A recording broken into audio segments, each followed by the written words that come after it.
do you feel like she's hit a wall musically? You're telling me that you didn't like the album, so are you telling me that she's not making the best music she's making anymore? Like, what's that about? As an artist, I would be hit with this duality of like, but wait, I want better for myself. I want to be happy, but will my art suffer if I'm no longer sad? When you are a musician, the most important thing is to understand what your bag is. And I just feel like when he gets in a solo tip, he tries to chase trends, and he's just too good to be chasing trends. I'm not against AI, especially in music, but I do think it should be limited to a particular use. She's finally over it. It's the exact opposite of still being over it. Whereas in comparison to still, it's still going on. I don't see it that way. What do you mean you don't see it that way? Yo, I love how we turned this into an English. This was like an SAT exam.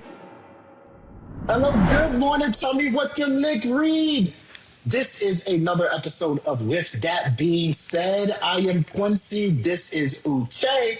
And I got my girl Moxie in the house. And we're about to give you guys the best music knows on the planet. So in today's episode, we talk about Taylor Swift, Queen Taylor. She's still dominating charts. And I believe she's still getting married, right? Everything is still smooth with that, right? We're going to talk about Rihanna. Rihanna has resurfaced in the news with some very, very groundbreaking streaming numbers. And then we're also going to talk about Rod Wave. He said he doesn't want to be sad no more. What's your thoughts on that? But we're going to start off with Queen Taylor. I think that is the right thing to do. Taylor Swift, as you guys may know by now, dropped The Life of a Showgirl 2 weeks ago. And it has already surpassed Morgan Wallen, his I'm a Problem album, with the most sales of 2025 already in 2 weeks.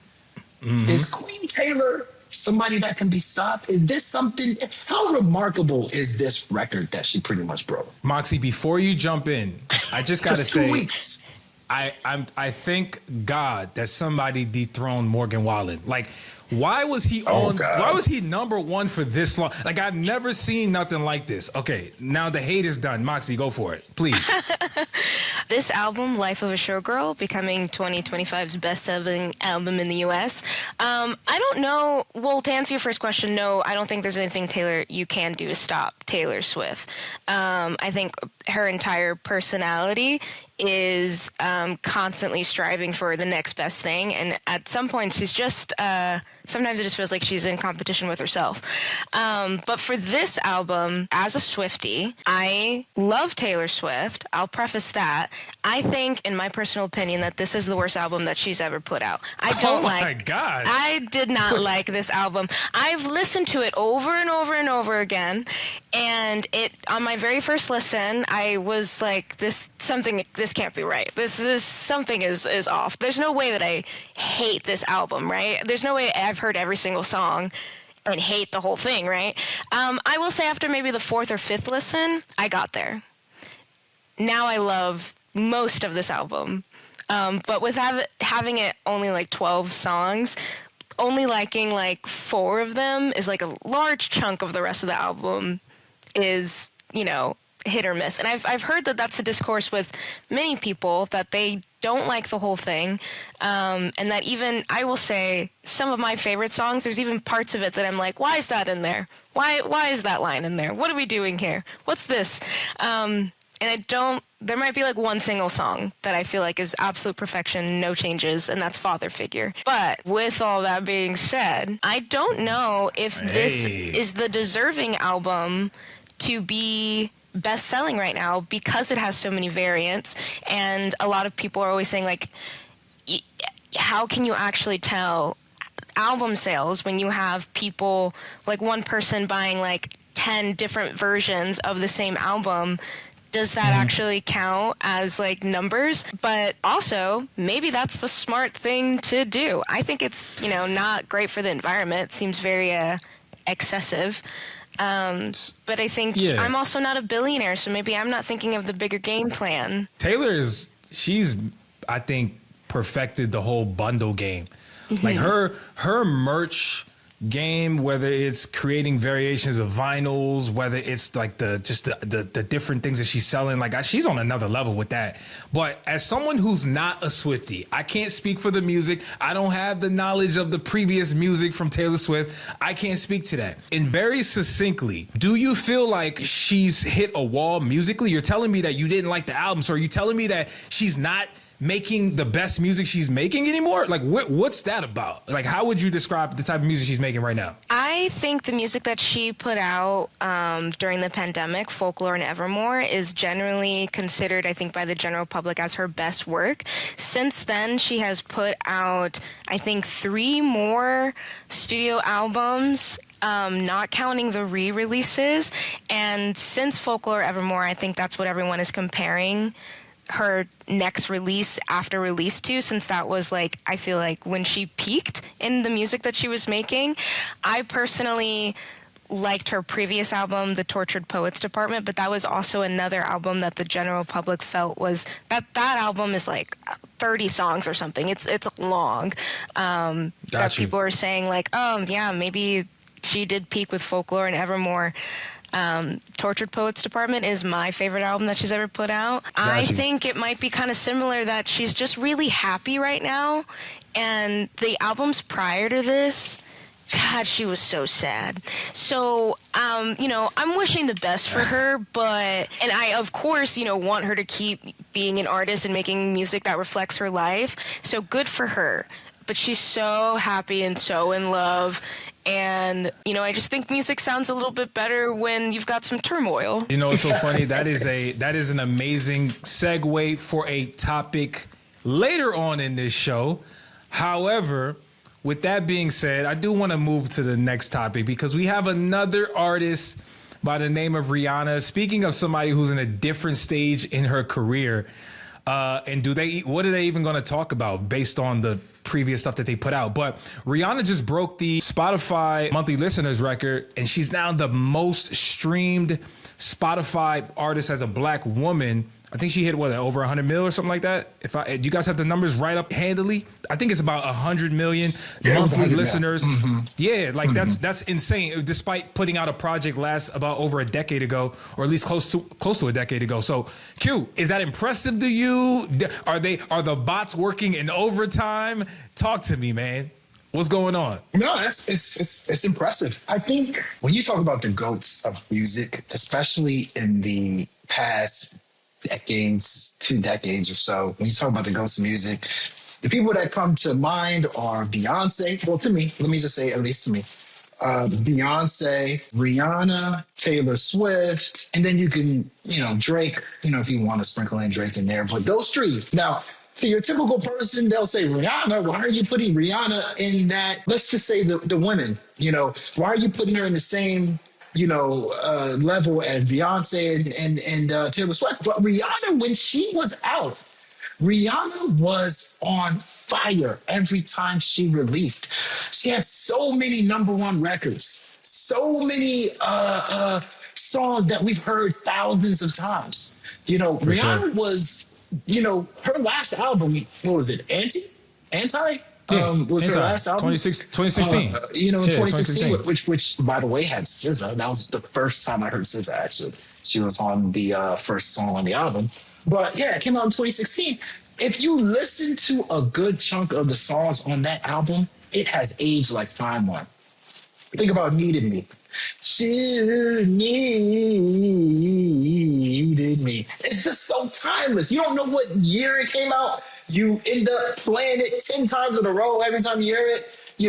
Work was on that album. So, I think one thing that Rihanna, when she decides to retire, she might already have retired, and she does her retirement speech, her Hall of Fame speech, one of the things that I think we should remember her as is somebody who made the most replayable, most catchy, most memorable hit records. Maybe even more than Beyonce. Maybe even more than Taylor Swift.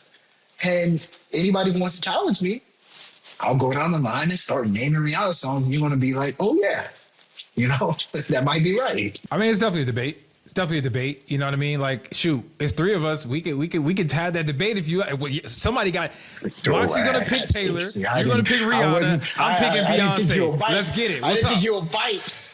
Oh, so What's I got up? Rihanna? Okay. Dang, you got Beyonce? Let's Wait, do it. no, hold on. I got- don't I want got Taylor in Beyonce. this. Hey, you said Nah, you're a yo, Swiftie. no. You said, I don't want to go literally a against Swiftie. Beyonce. Hey, Beyonce got them slaps though. Y'all better stop. Hey, stop playing with Beyonce, man. Beyonce stop got playing. Yeah, that's why I'm not trying to. Woo. Rihanna. Come on now, but no, I do agree though.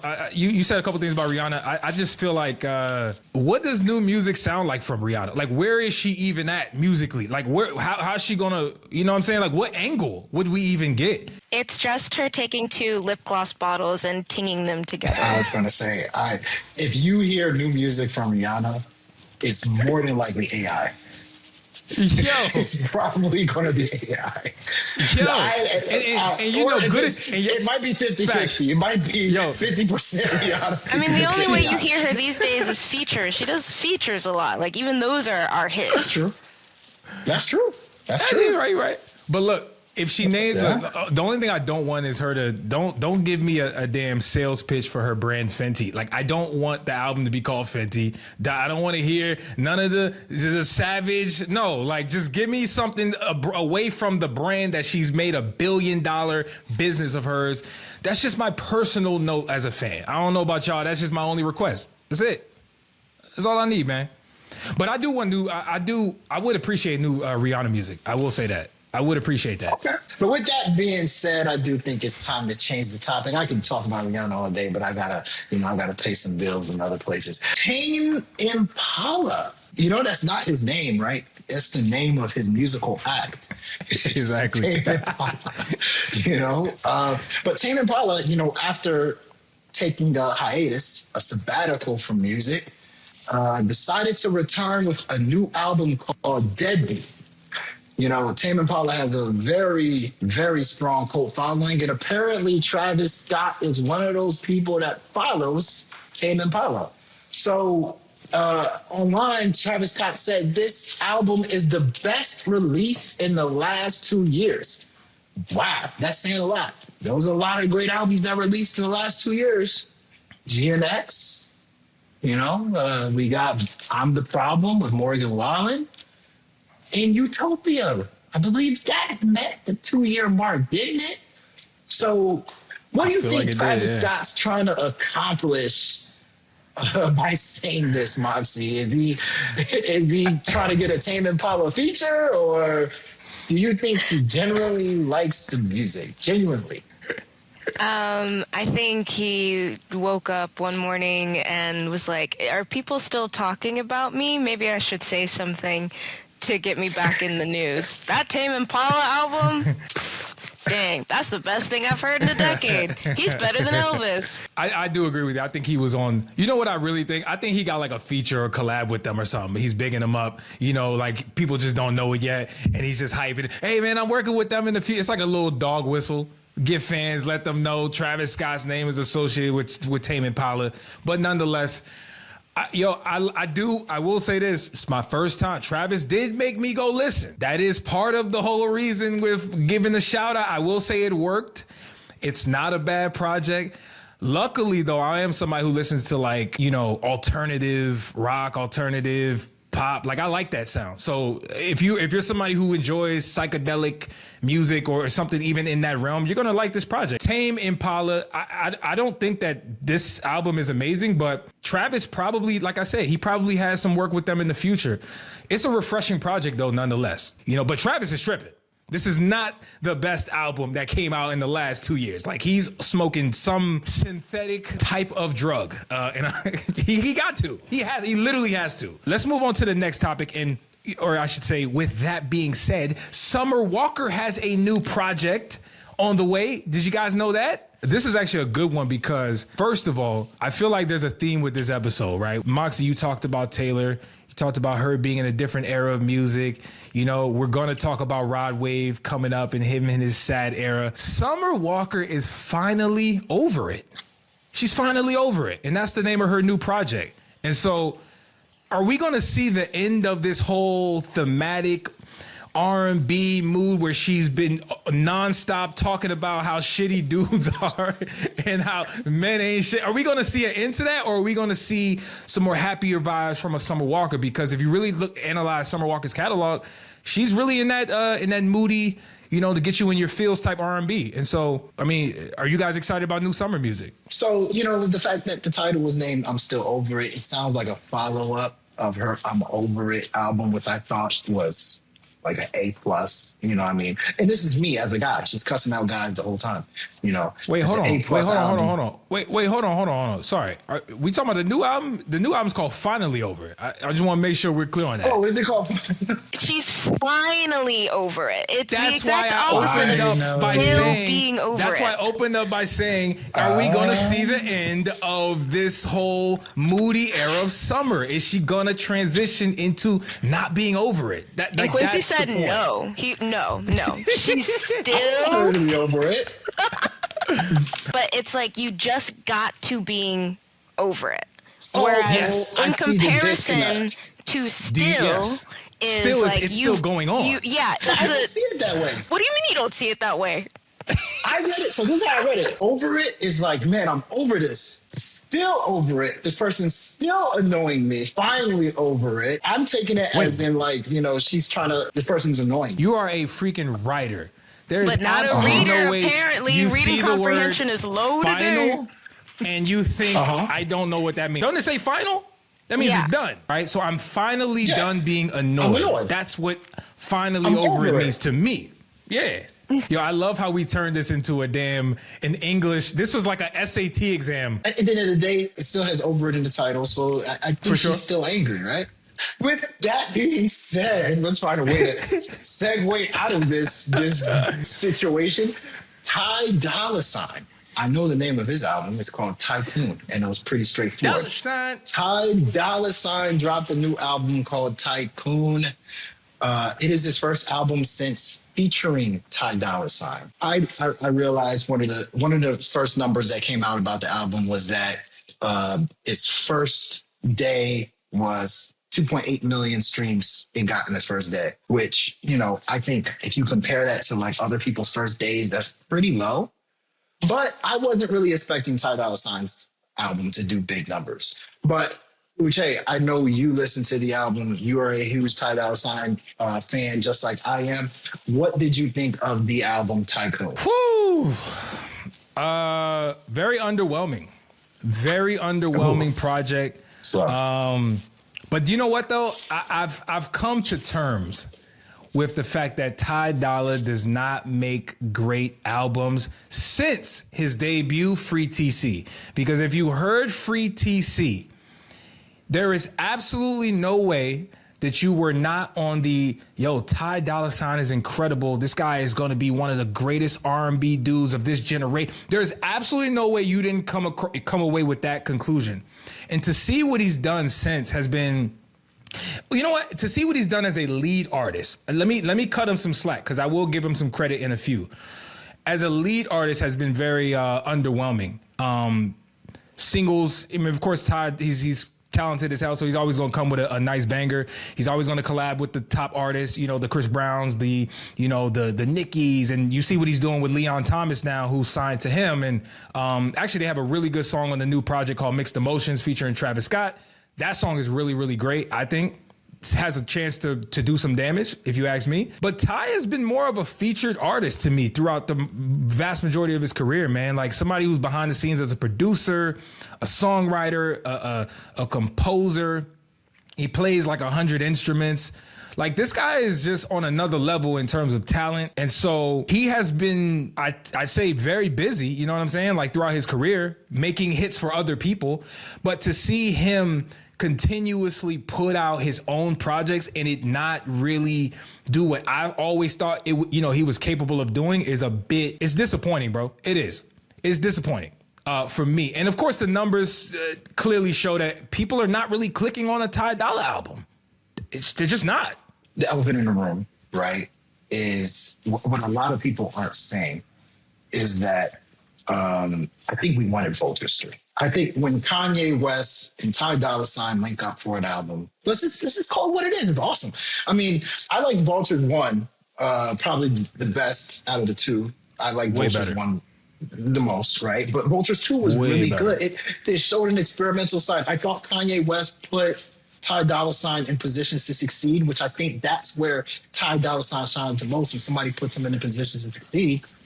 And when he's doing his solo thing, I just don't love the approach that he takes, when he's doing his solo thing. Like, this album, number one, had way too many features. Like Quavo, ASAP Rocky, Tory Lanez, Kodak Black, Lil Baby, Rich the Kid. Like, I'd rather hear Ty Dolla $ign in his solo bag like he did in All In. Like he did in, Say It and songs like that, right?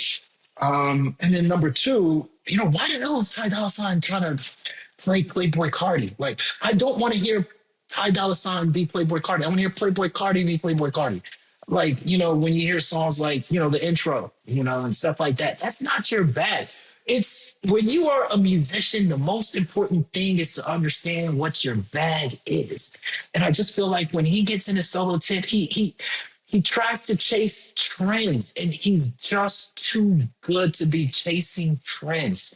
And so that's kind of my takeaway with Tycoon, man. I love Ty Dolla $ign, but like, I just feel like the whole time I feel like he could do better than this. That was my takeaway. I was going to say, do you think there is a little bit of like him thinking that he can't do better than this? If this album has this many features, what does that say about his ability to like hold his own? And is this in a way like admitting, even like subconsciously, like, he put out this album, but he can't do it without having all of these different names on it?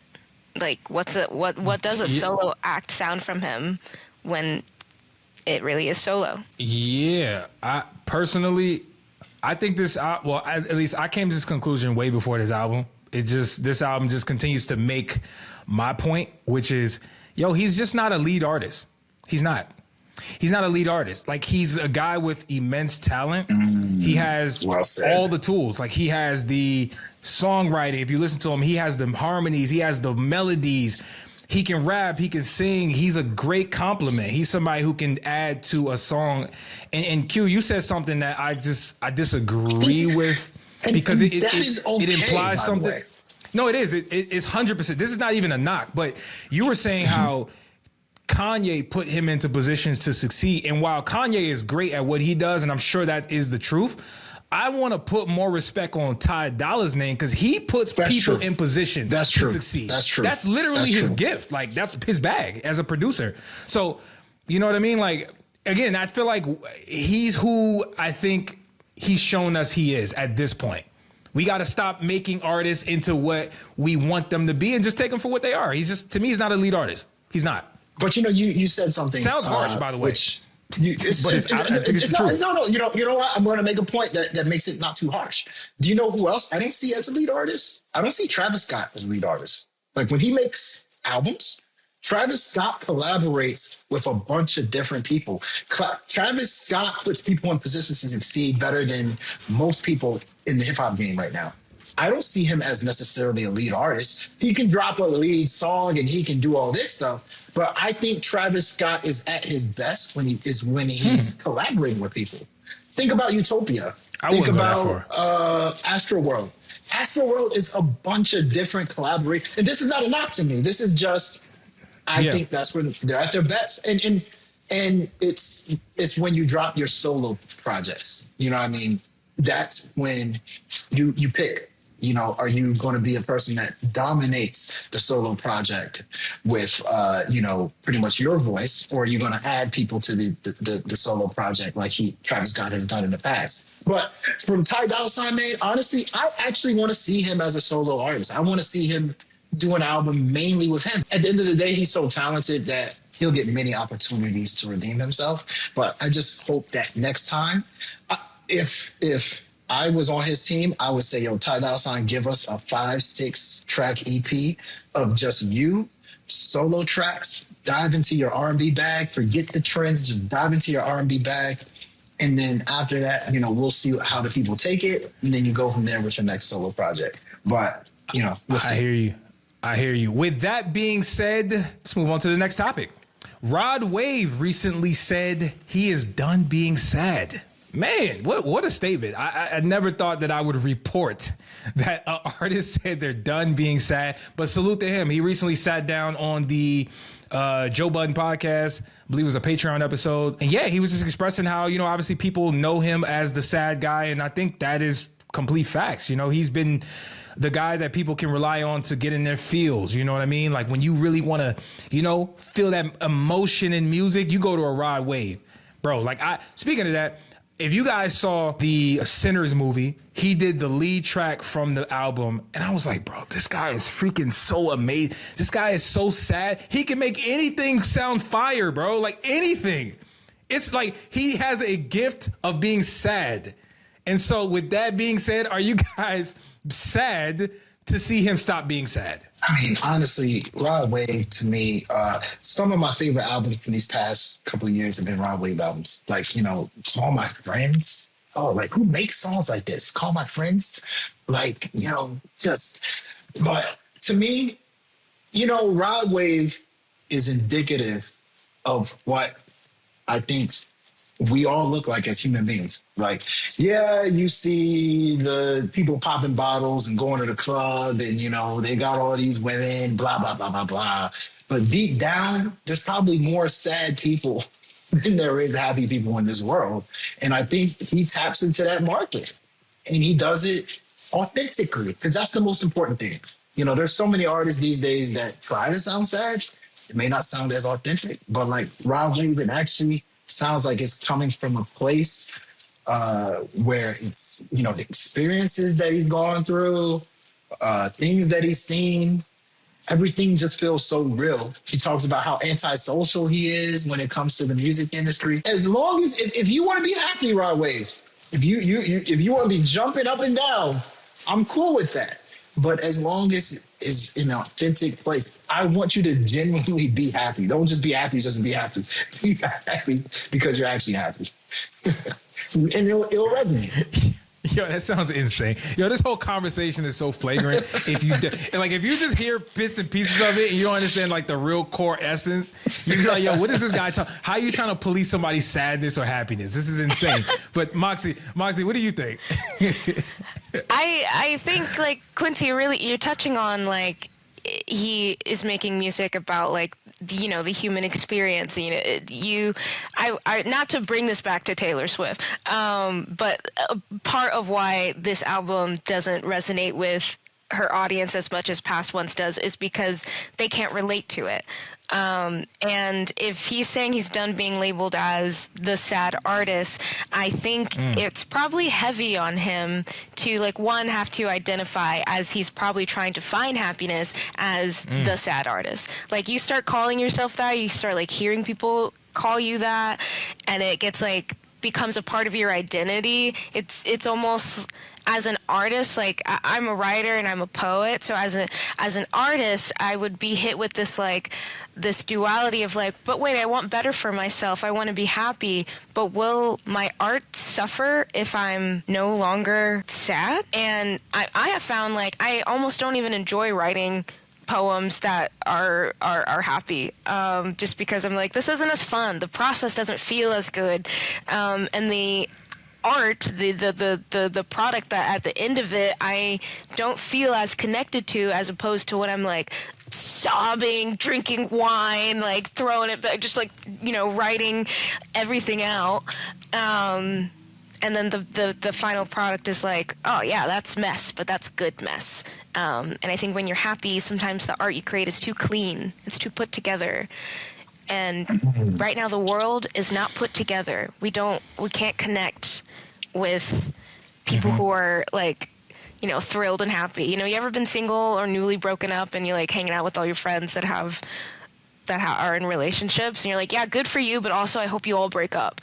So I think it's kind of like that. Like, yeah, he deserves to be happy, but we want to be entertained.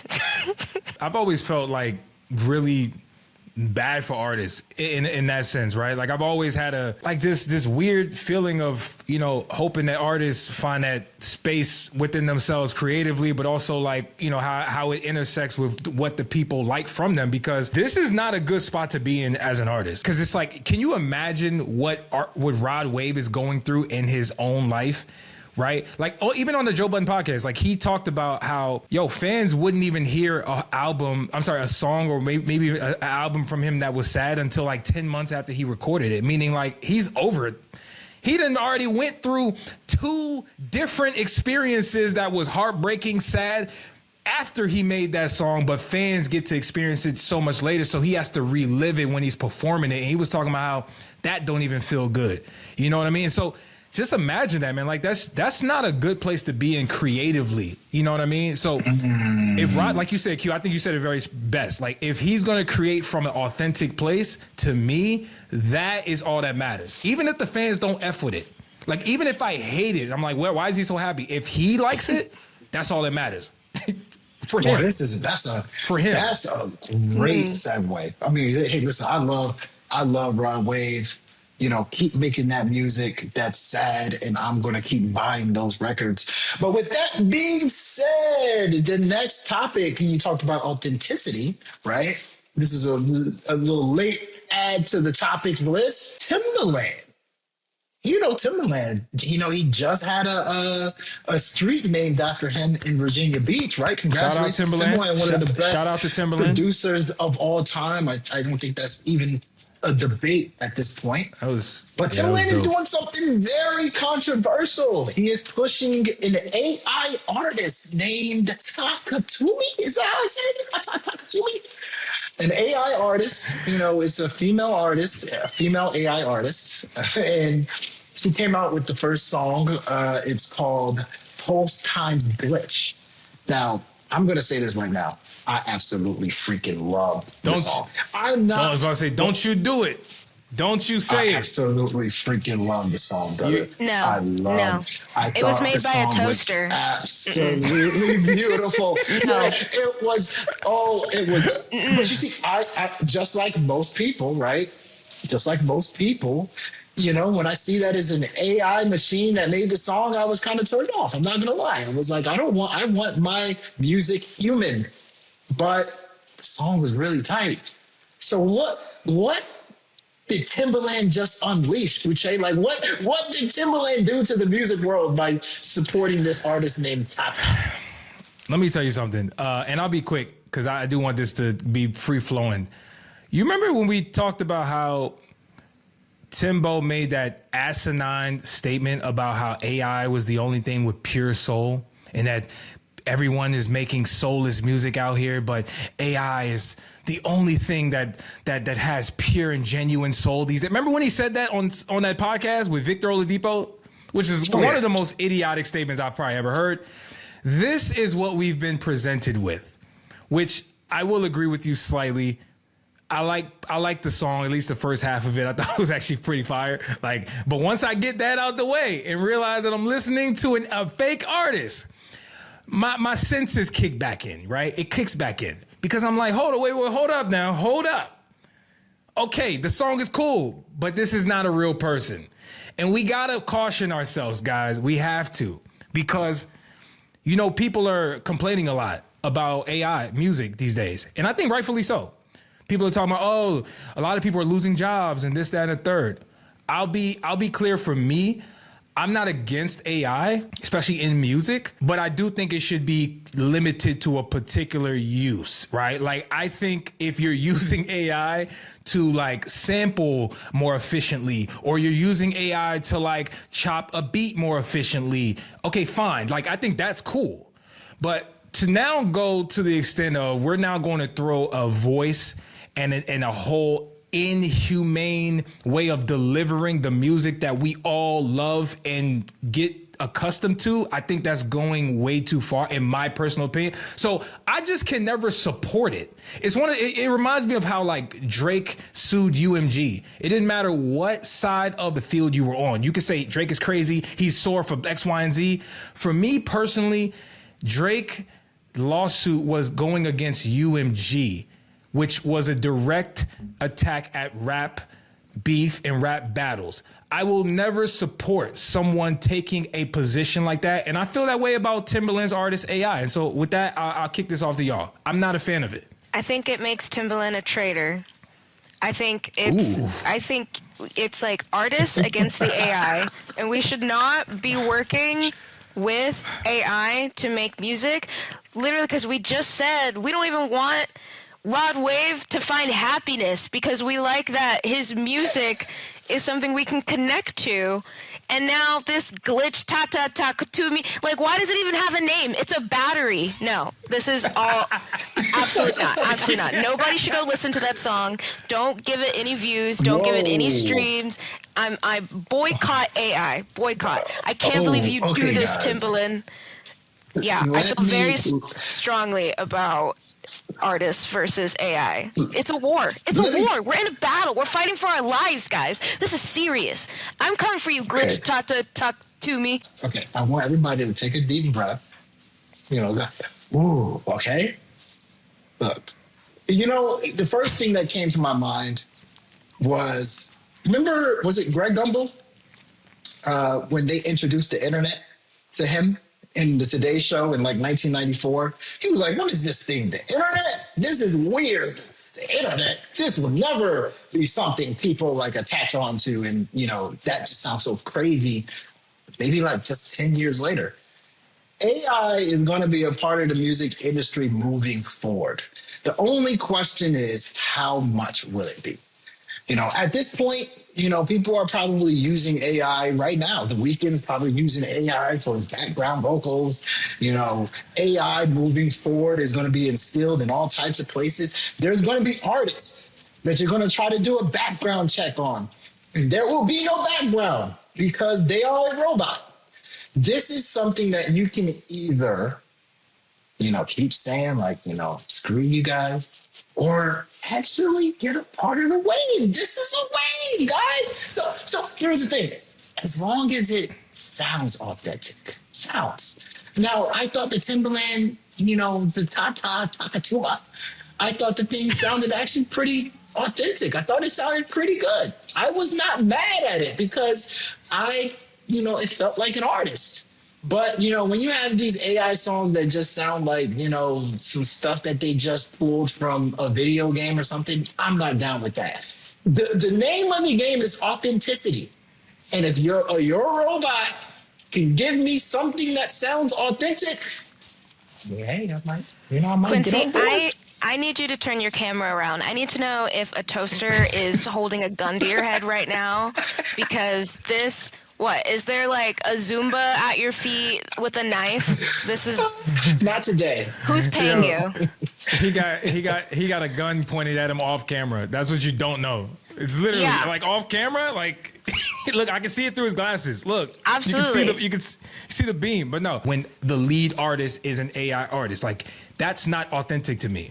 No, it's not, because I think from the beginning of time, we as fans and listeners of music have something different when it comes to the connection of the artist. Yes, I understand we don't know them. Yes, we don't know anything about their life, but we cannot act like the brand, lifestyle, messaging, aura, storytelling, all of those things are all intertwined. It's not just the music when it comes to what we actually enjoy liking. Like, we just can't, we got to tell the truth. Like, stop acting like it's just the music why you like Rod Wave, Q. You like Rod Wave because you like, bro, the music is fire, and look at him. He looks sad. It's a real human breathing dude. And you're like, dog, look, the music matches the art. The artist. With all that being said, I think we reached the end, man. Of this week's episode of With That Being Said. Hopefully you guys stick around for the discussions, and hopefully you like the discussions. We'll see you guys next week, every Wednesday on the channel. Matter of fact, you guys give them the socials and whatnot before we get out of here. Moxie, you start. You can find me on my Instagram at Moxie May Poetry, MOXXYMAY.poetry. Q, where can they find you, bro? You can find me at your local grocery store. I frequent the Breakfast Owl. I love Belvita cookies. Just find me there. Local grocery store. Safeway. He's in the electronics since he loves them so much. Yeah, I frequent the electron light bulb section. Just trying to help my brothers out. You guys can find me UCHAYVA. With all that being said, we're out of here, guys. Takumi with the gray hair. All right.